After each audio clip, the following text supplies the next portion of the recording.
The police force of a nation always defines its stealth and economy. Don't know how true that saying is, but sincerely it's of the fact that countries around the world deliberately proved themselves with expensive police cars to patrol the streets.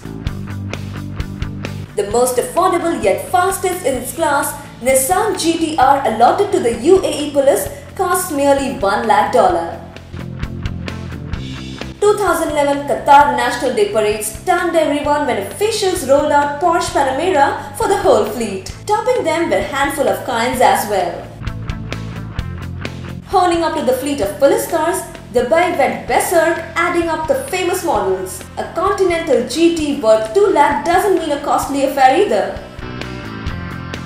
Of another $2 lakh to be used for the best, Dubai police deployed Mercedes-Benz SLS AMG on the duty to nab offenders in the country so none of them could fly away from jaws. The collection of supercars wouldn't be completed if not added a McLaren. Hence, a MP4 12C for $2,48,000 would do justice for an immaculate 616 bhp from 3.8-litre V8 engine to Dubai Sheikhs.